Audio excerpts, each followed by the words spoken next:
ایک پل جو جہنم کی آگ کے اوپر تنی ہوئی ہے، بال سے زیادہ باریک، تلوار سے زیادہ تیز، نیچے دہکتی ہوئی آگ، اوپر عدل الہی کا فیصلہ۔ وہاں نہ ماں کام آئے گی، نہ باپ، نہ دوست ساتھ ہوں گے، نہ رشتے۔ ہر انسان اکیلا ہوگا، اپنے اعمال کا بوجھ اٹھائے لرزتے قدموں کے ساتھ پلے صراط پر کھڑا۔ کسی کے قدم ہوا کی طرح اڑ جائیں گے اور کوئی قدم رکھتے ہی پھسل جائے گا۔ ایک چیخ، ایک حسرت، ایک آخری پکار، کاش میں دنیا میں سنبھل گیا ہوتا۔ قرآن بتاتا ہے کہ جہنم کو لایا جائے گا جیسے کہ وہ کوئی زندہ مخلوق ہو۔ اس کے 70,000 لگام ہوں گے اور ہر لگام کو 70,000 فرشتے پکڑے ہوئے ہوں گے۔ جب جہنم کو دیکھا جائے گا تو ہر نبی اور ہر فرشتہ بھی کہہ اٹھے گا، یا اللہ، آج صرف اپنی ہی خیریت چاہیے۔ جہنم کوئی معمولی آگ نہیں، دنیا کی آگ جہنم کی آگ کا صرف 70واں حصہ ہے۔ جہنم کی آگ کو اللہ نے بار بار بھڑکایا، یہاں تک کہ وہ کالی اور اندھیری ہو گئی۔ نہ اس میں روشنی ہے، نہ ٹھنڈک، صرف جلتی ہوئی قہر بھری آگ۔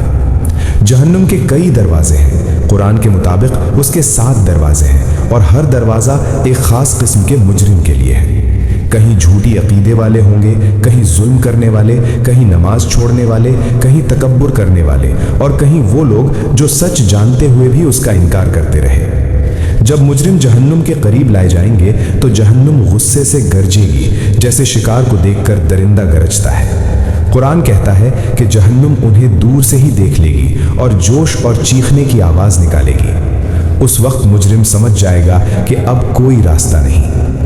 جہنم کے اندر مختلف عذاب ہوں گے، کہیں آگ ہوگی جو جسم کو جلا کر پھر نیا کر دے گی تاکہ عذاب دوبارہ محسوس ہو۔ قرآن کے مطابق جب ان کی کھال جل جائے گی، اللہ نئی کھال پیدا کر دے گا تاکہ درد ختم نہ ہو۔ کہیں آگ کے کپڑے پہنائے جائیں گے، کہیں سر پر کھولتا ہوا پانی ڈالا جائے گا جو پیٹ کے اندر تک سب کچھ گلا دے گا۔ جہنم کا کھانا بھی عذاب ہے۔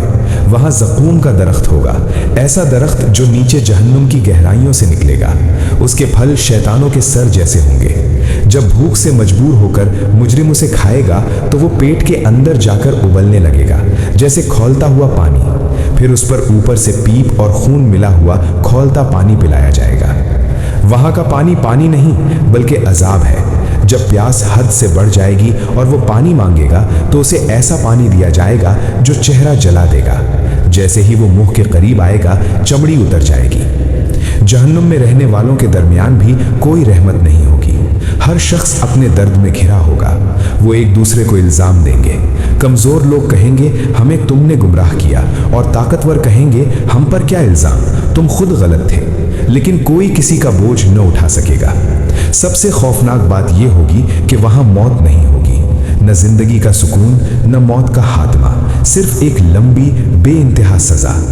وقت کا احساس بھی عذاب بن جائے گا، نہ دن، نہ رات، نہ خاتمہ۔ پھر بھی قرآن بتاتا ہے کہ جہنم کا عذاب انسان کے اعمال کے مطابق ہوگا، کوئی ہلکے عذاب میں ہوگا، کوئی سخت ترین میں۔ رسول اللہ صلی اللہ علیہ وسلم نے فرمایا کہ جہنم کا سب سے ہلکا عذاب بھی ایسا ہوگا کہ انسان کے پاؤں کے نیچے آگ کے 2 انگار ہوں گے جن سے دماغ کھولتا ہوگا۔ یہ ساری تصویر صرف ڈر کے لیے نہیں بلکہ یاد دلانے کے لیے ہے۔ اللہ نے جہنم کا ذکر اس لیے کیا تاکہ انسان جاگ جائے، اپنی زندگی کو سمجھ لے اور اس راستے پر نہ چلے جو اسے اس انجام تک لے جائے۔